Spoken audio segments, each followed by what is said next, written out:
지금은 진실과 거짓, 반대한민국 세력과의 전쟁 중입니다. 거짓에 사로잡힌 그들의 마음이 변화되기를 바라면서 진실을 증거하는 거죠. 근데 그들이 마음이 정말 바뀔까? 이게 가능할까? 성경은 답하고 있죠? 그렇다. 우리가 어떻게 준비해야 되는지, 어떻게 싸워 나가야 할지, 그것이 가능한지 성경은 다 말해주고 있습니다. 아마도 이번 한 주는요, 권한대행 최상목 행정부대 헌법재판소의 밀대행이 치열하게 진행될 겁니다. 우리는 권한대행이 마은혁 임명하지 않은 거 위헌이라고 답을 냈다. 어서 임명해라. 이 헌재를 이어받아서 민주당이 강력하게 압박할 거고요. 언론도 여기에 가세할 겁니다. 행정부 측은 미국 대통령이 당선되고 취임한 지가 지금 언젠데 한미 동맹 아니냐. 그런데 아직도 한미 정상이 만나지 못했다. 경제, 외교 모든 게 막혀있다. 총리라도 먼저 풀어달라. 어서 보내달라. 총리 복귀가 먼저다. 아니다. 마은혁 임명이 먼저다. 전문가들은 이번 주 안에 한덕수 총리의 탄핵이 결정될 거라고 얘기합니다. 그리고 다음 주에 대통령 탄핵이 아마 결정될 거라고 얘기하는데 우리가 이 싸움에서 어떻게 해야 할지 성경에서 답을 확인합시다. 결국 사람의 마음이 바뀌어야 돼요. 내가 바뀌어야 되고 내 주위에 한 사람 한 사람이 바뀌어야 되고 그들이 이 싸움에 참여해야 되고 참여하되 진실을 붙들고 진실의 편에 서서 싸우는 그 싸움이 되어야 합니다. 하나님이 내게 맡기신 사명을 감당할 때 우리는 나 자신을 지우는 작업에서 시작해야 합니다. 하나님이 내게 주신 비전, 내 마음에 끓어오르는 이 하나님의 선한 뜻을 시작할 때 맨 먼저 나 자신을 지우는 시간이 필요하다는 겁니다.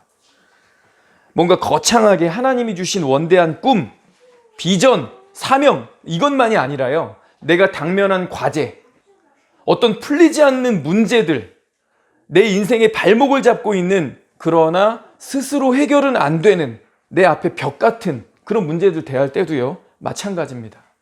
주님 나를 도와주십시오. 이 문제가 내 발목을 잡고 있습니다. 내가 하나님께 나아가지 못하고 하나님을 주목하지 못하고 내게 주어진 이 기회와 은혜를 허비하게 하는 이 문제 반드시 해결 봐야 합니다. 하나님 도와주십시오. 하나님의 도우심만으로 해결할 수 있는 문제 정말 큰 일이라면 나를 지우는 데서부터 시작해야 합니다. 왜일까요? 사람 마음이 들어갈 때 다르고 나올 때 다르다 뭐 이런 말 하죠. 이 일이 지나고 난 다음에 마치 될 일이 된 것처럼 감사하지 않고 그냥 지나갈 겁니다. 잘 되고 나면 스포트라이트 받을 때 그런 결정적인 순간에 하나님의 영광을 도적질하기 때문입니다. NIBC 내가 아닙니다. 하나님이 하신 겁니다. 내가 아니었습니다.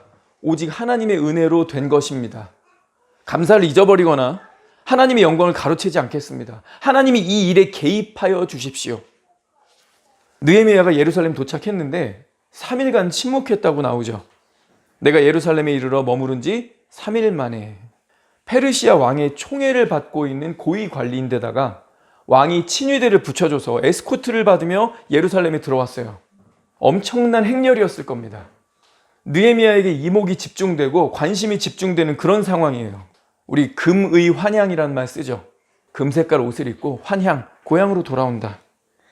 이민자 3세로서 총독이 되었다면 유대인들 사이에선 최고의 출세라고 할 수 있는데 느헤미야는 우쭐대지 않습니다. 사람은 자기가 드러나고 인정받는 순간에 우쭐해져서 함부로 말하거나 행동하기 쉽죠. 그런데 느헤미야는 예루살렘에 도착하여 3일 동안 눈에 띄는 외부 활동을 하지 않습니다. 도대체 3일간 뭘 했을까요? 이 3일이 갖는 의미가 뭐냐? 저는 이 침묵의 시간이 NIBC 사명의 동기와 목적을 분명하게 하면서 자아를 지우는 시간이었을 거라고 믿습니다. 페르시아의 고위 관리직을 지내고 왕의 조서를 갖고 왕의 친위대로 보호받으면서 왔다는 사실에 예루살렘에 있는 유대인들은 큰 기대를 하면서 느헤미야를 바라봤을 겁니다. 근데 와서 두문불출하고 아무것도 안 해요. 관심이 식겠죠. 시선이 분산되었을 겁니다. 사람들은 한껏 자신이 가진 메리트를 드러내면서 타인의 관심을 받고 싶어 합니다. 외모, 몸매, 재능 등 남들의 시선을 끌만한 것들을 최대한 활용합니다. 교회도 하나님이 위해서 일한다, 뭐 하나님의 영광을 위한다 하지만 은근히 사람에게 좋은 이미지 비춰주려고 하고 사람들이 알아주는 것만 좋아하고 그러지 않습니까? 느헤미야는 이 3일 동안 자기를 지우고 관심을 지워갔습니다. 오직 하나님만 바라본 거죠. 주님, 오늘까지 여기에 이르게 하신 분은 하나님이십니다. 주님이 왕의 마음을 바꾸셨고 왕의 호의를 끌어내셨고 여기까지 오는 동안 아무 불의의 사고 없도록 지켜주셨습니다. 철저히 주님의 은혜로 이 사명의 자리에 이를 수 있었습니다. 그런데요, 주님, 이제 막 시작일 뿐입니다. 저는 예루살렘의 구체적 상황에 대해서 귀로만 들었지 눈으로 본 게 없고요. 이스라엘 사람들과 함께 이 성벽을 재건해야 하는데 그들의 마인드가 어떤 상태인지도 모릅니다. 그들은 나를 처음 봤습니다. 저 역시 그들을 처음 봅니다. 생면부지인 사람들하고 14년 동안 중단됐던 이 거대한 사업을 일으킬 수 있을까요? 하나님께서 왕의 마음을 바꾸신 것처럼 이 다수의 백성들의 마음도 바꾸셔야 합니다. 저에게 비전을 부어주신 것처럼 그들에게도 비전을 부어주셔야 합니다. 그렇지 않으면 저는 아무것도 할 수 없습니다. 하나님 도와주십시오. 하나님 앞서 나가 주십시오. 제가 따라가겠습니다. 이 사람들이 무슨 대단한 사람 온 것처럼 저를 주목하고 있는데 저는 아무것도 아닙니다. NIBC. 3일 동안 나를 지우는 시간을 가진 거죠. 그리고 그 비워진 자리에 하나님으로 가득 채우는 겁니다. 하나님의 뜻과 하나님을 의지하는 생각으로 가득 채우는 겁니다. 고린도전서 4장 1절에 일꾼들, 하나님의 것을 맡아서 일하는 그 청지기들이 어떠해야 되는지를 지적해 줍니다. 사람이 마땅히 우리를 그리스도의 일꾼이요 하나님의 비밀을 맡은 자로 여길지어다. 그리고 맡은 자들에게 구할 것은 충성이니라. 하나님의 일을 맡은 자들, 하나님의 백성들에게 구할 것은 충성된 마음, 신실함이다.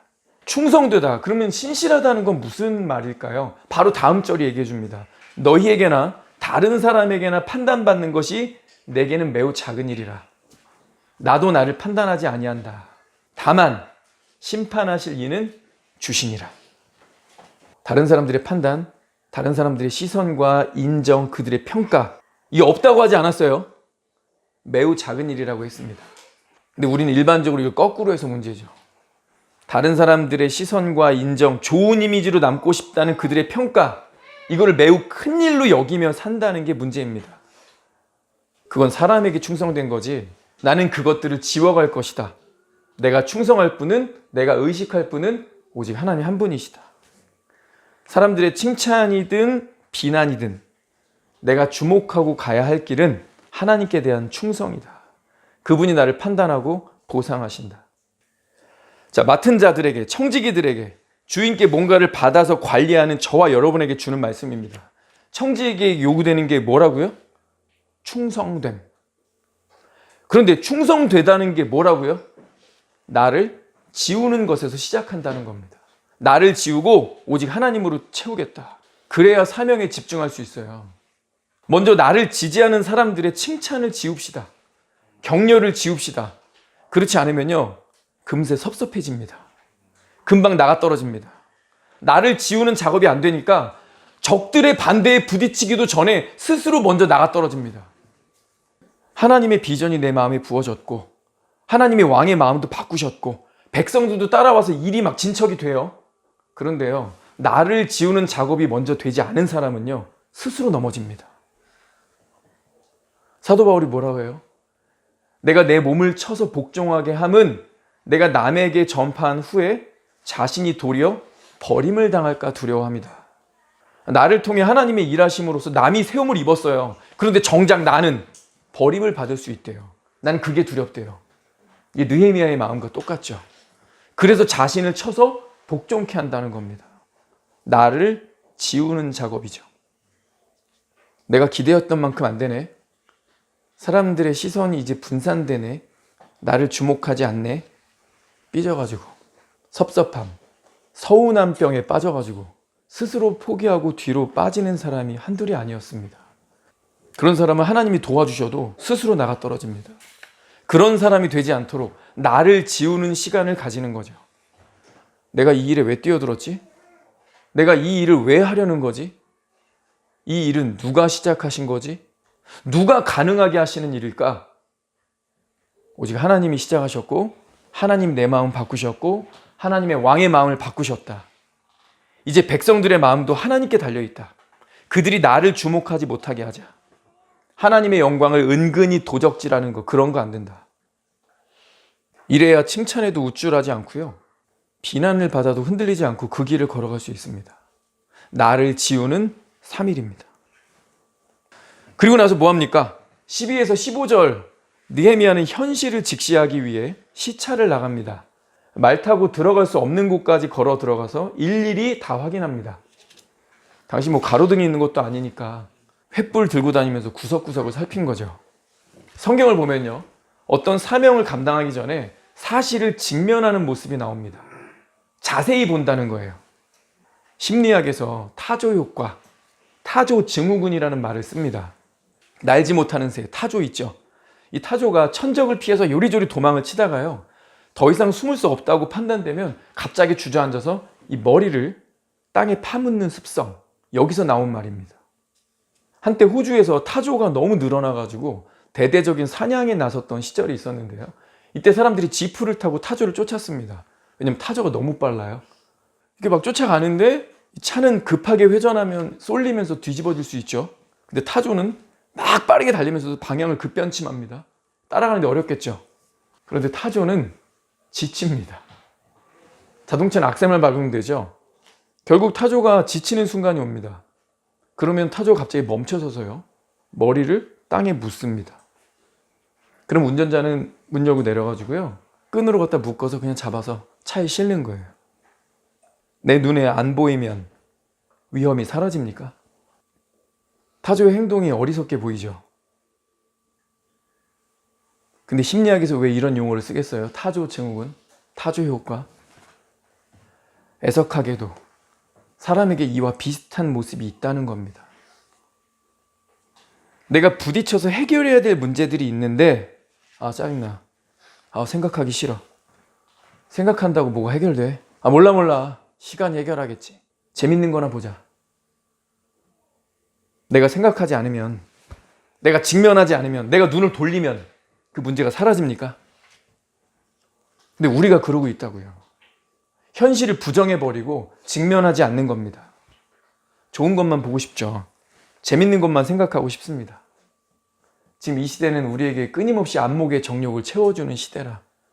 편의성을 쫓아 언제든지 접근성도 좋아요, 쉬지 않고 안목의 정욕을 찾으면서 생각하지 않으려고 해요. 안 되는 거, 실패했던 거, 어려운 문제 생각하기 싫고요, 그런 거 보기 싫어합니다. 느헤미야는 문제를 회피하지 않았습니다. 직면했습니다. 자세히 살폈습니다. 성적 오르려면요, 나아지려면요, 진전이 있으려면, 뭔가를 성취하려고 한다면요, 틀렸던 지점, 실패했던 자리를 회피하지 말고 직면해야 합니다. 우리 느헤미야는요, 보고 싶은 것만 보지 않았습니다. 재밌는 것만 찾지 않았어요. 문제를 회피하지 않고요, 틀렸던 지점, 실패했던 그 자리를 회피하지 않고 가서 그걸 직면했습니다. 예수님도 말씀하셨죠. ask, ask, 구해라. 그 다음에 seek, 찾으라. knock, 문을 두드리라. 균형 있게 말하고 있어요. 기도하라. 그러나 기도만 하지 말고, 기도만 하고 앉아있지 말아라. seek, 대안을 찾아라. 조언을 구해보고 길들을 찾아다녀라. 근데 그것으로 그치지 마라. 찾았다면 멀리서 지켜보고만 있지 말고 knock, 문을 두드려라. 몸을 움직이라는 겁니다. 행동에 나서라는 거죠. 느헤미야가 에스크 했고 시크도 했는데 왕에게 말을 안 했으면 어떻게 됐을까요? 왕의 마음을, 문을 두드리지 않았으면 어떻게 됐을까요? 아무 일도 없죠. 느헤미야서라는 게 성경에 없을 겁니다. 문을 두드린 데까지 나간 거죠. 하나님 앞에 울며 가슴을 치며 열렬히 기도했고, 근데 기도만 하지 않고 빠짐없이 준비하죠. 무엇이 필요한지 제반사항을 체크했습니다. 그리고 하나님이 주신 기회라고 확신했을 때 즉각 행동에 나서죠. 이를 이루는 게 중요하지, 사실관계 확인한답시고 왕의 비위를 건드릴 필요는 없지 않을까? 말을 지혜롭게 조심스럽게 하려고 고르면서 겸손하게 해나갔습니다. 저와 여러분에게도 실패의 자리, 어려운 문제들이 있습니다. 생각하기 싫고 별로 보기 싫은, 대면하기 불편한 그런 문제들이 있습니다. 그러나 계속 그 문제를 등지고 외면한다고 해서 해결되거나 그 문제가 나에게서 없어지지 않습니다. 어떤 이에게는 취업이 그렇고요. 어떤 사람에게는 결혼이 풀리지 않는 문제고요. 어떤 분들은 부부 갈등이 있을 수 있고요. 자녀가 속을 썩일 수도 있습니다. 그 외에 다양한 문제들이 있을 수 있는데 귀찮다, 생각하기 싫다, 그냥 재밌는 거 찾아서 스마트폰에 빠져들고 있지 않습니까? 느헤미야는요, 오늘 우리에게 호소하고 있습니다. 문제를 회피하지 말고 문제 속으로 들어가서 직면하라. 자, 느헤미야는요, 제일 먼저 나를 지웠고요. 그 다음에 사명에 뛰어들 이 현실을 직면한 다음에 하나님의 비전으로 이 마음에 불을 붙입니다. 후에 그들에게 이르기를 우리가 당한 곤경은 너희도 보고 있는 바라. 예루살렘이 황폐하고 성문이 불탔으니 자, 예루살렘을 건축하여 다시 수치를 당하지 말자 하고, 또 그들에게 하나님의 선한 손이 나를 도우신 일과 왕이 내게 이른 말씀을 전하였더니 그들의 말이 일어나 건축하자 하고 모두 힘을 내어 이 선한 일을 하려 하매. 불이 붙습니다. 느헤미야의 가슴에 있는 이 불이 주변으로 옮겨 붙는 거죠. 불이 붙으니까 현실은 암담하지만 비전은 빛납니다.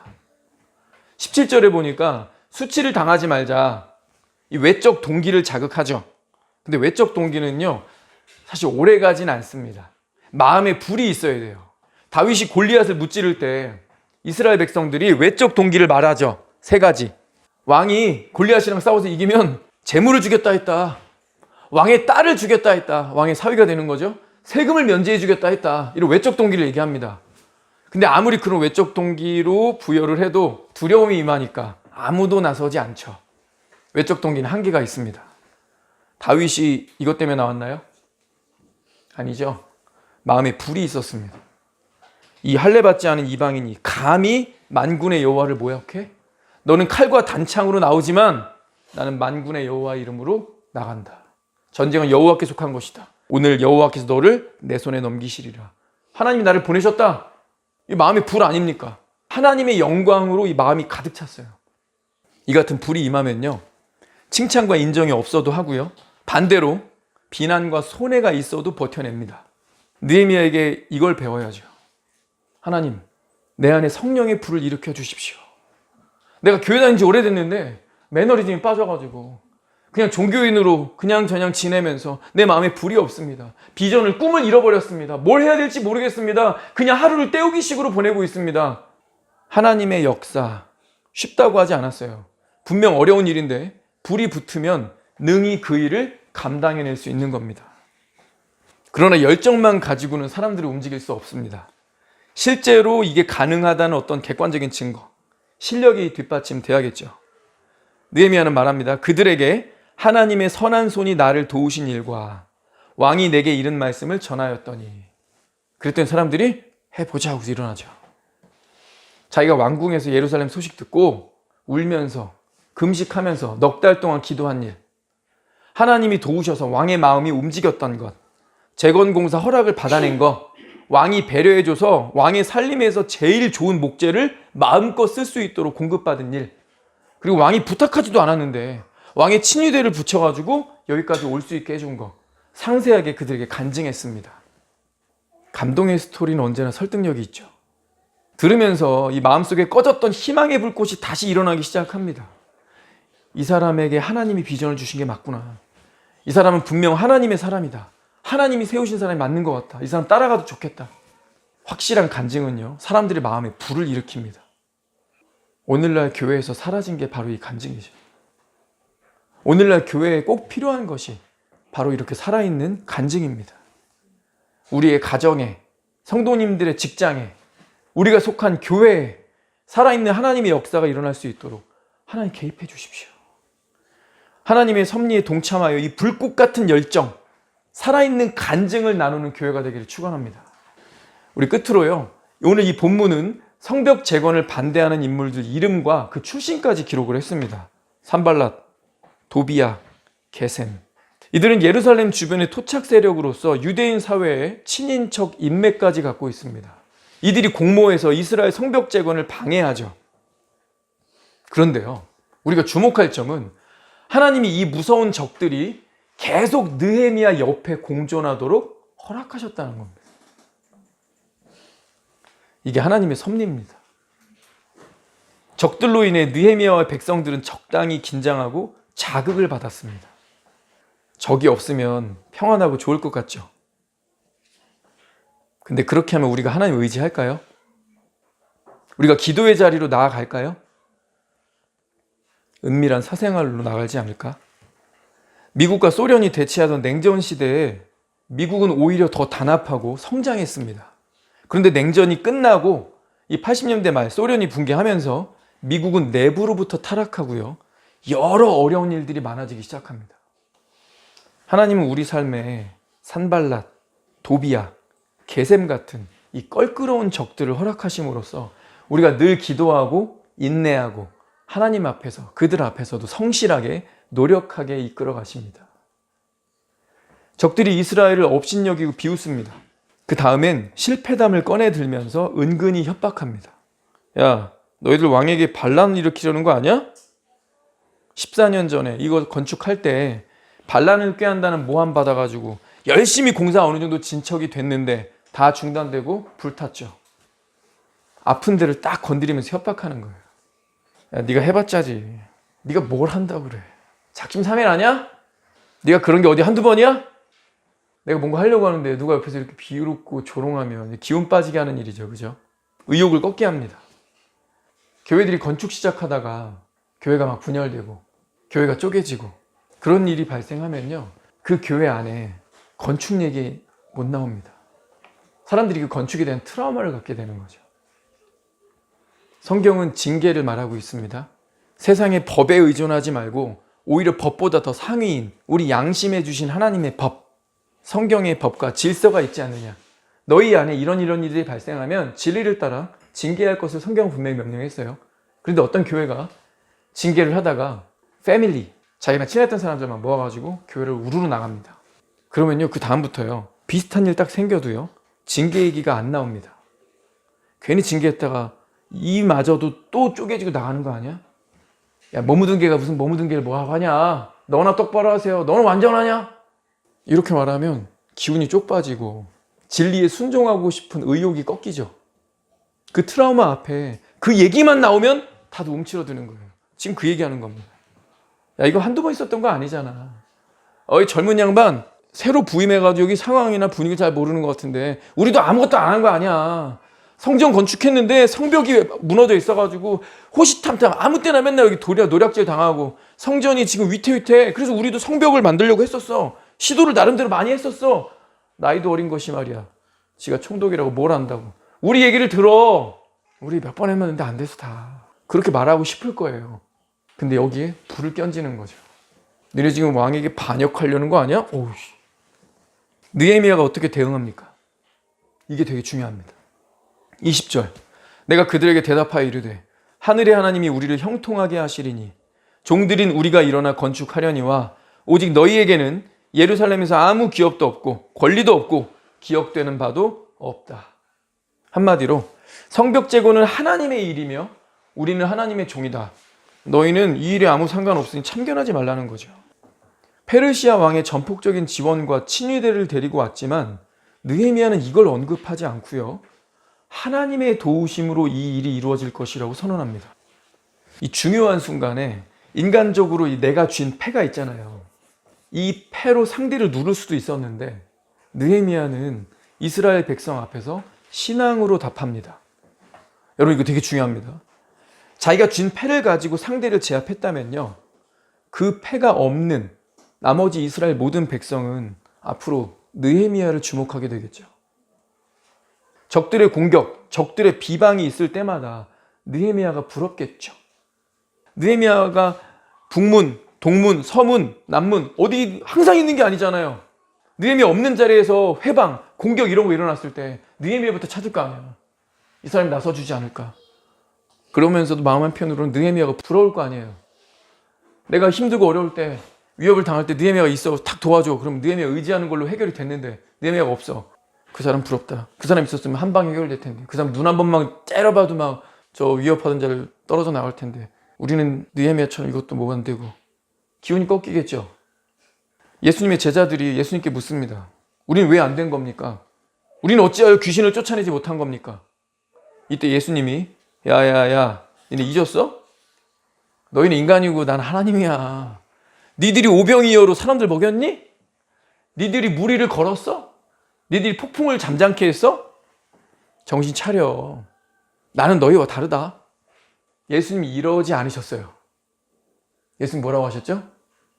기도 외에는 이런 유가 나가지 않는다. 니네가 실패한 이유는 니네가 하나님이 아니어서가 아니라 기도하지 않아서야. 예수님이 뭘 보이신 거예요? 하나님을 의지하는 법을 보이고 가르치신 겁니다.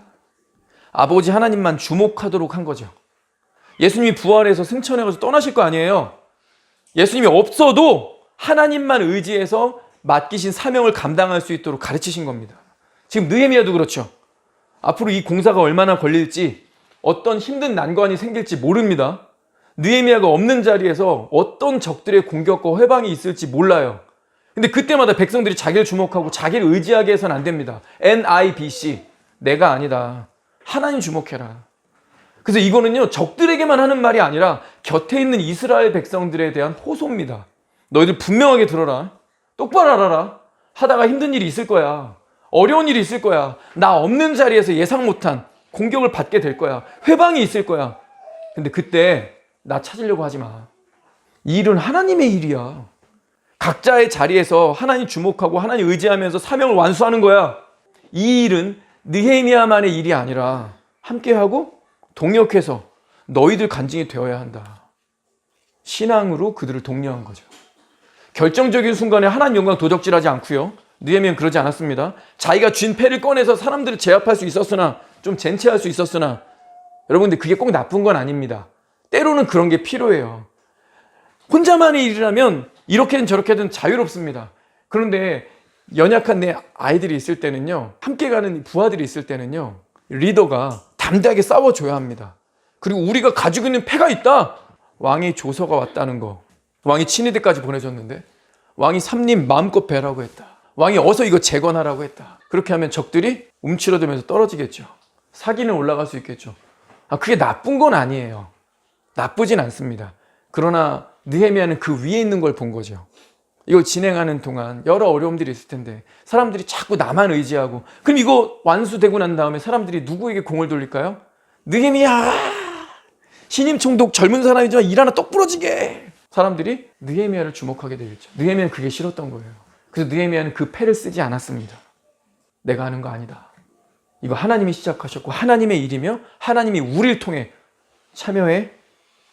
관중되지 마. 뒤로 빠지지 마. 우리 모두가 참여해서 함께 가자. 이렇게 선포한 겁니다. 자, 오늘 느헤미야 2장 이 후반부는요, 우리에게 네 가지를 분명하게 보여줬습니다. 무슨 일을 하든 시작은 나를 지우는 것에서 시작하자. NIBC. 이 침묵의 3일을 보내면서 내가 이 일을 왜 해야 되는지 동기와 목적을 분명히 하지 않은 겁니다. 둘째로 느헤미야는 현실을 직면했습니다. 어려운 문제, 귀찮다, 생각하기 싫다, 오랫동안 안 됐다, 내가 틀린 지점이다, 실패한 지점이다, 외면하지 말고요. 기도하면서 그 문제를 하나님 앞으로 가져갑시다. 현실을 직시하고 문제 속으로 뛰어들어야 합니다. 세 번째, 비전에 불을 붙이자. 여러분, 생일 케이크에 불 붙일 때 누군가 이 성냥에 불을 붙여야 되죠. 그 다음부터는요, 줘봐 하면서 초를 다 빼가지고 서로 이렇게 이어붙일 수 있어요. 누군가는 불을 붙여야 합니다.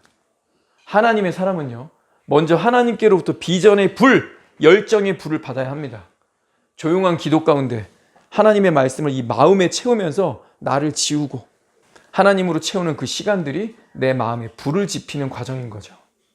그리고 내 마음에 불이 지폈다면 이 불을 사람들에게 옮겨 붙여야 합니다. 비전에 불을 붙이자. 마지막 네 번째, 방해하는 대적자들에게 단호히 맞서라. 느헤미야는 신앙으로 맞섰습니다. 하나님의 일이 왕성해질 때, 뭔가 빛이 임하고 하나님의 역사가 시작될 때 적대 세력, 반대자들도 강하게 일어나서 우리를 반대하고 압박합니다. 그때 우린 신앙으로 일어나야 합니다. 이거 하나님이 시작하신 거야. 이거 내 일 아니고 하나님의 일이야. 나는 이 일에 동참하고 따라가는 거야. 그리고 이 일은 이루어질 거야. 하나님께 영광. 파이트! 기도합시다.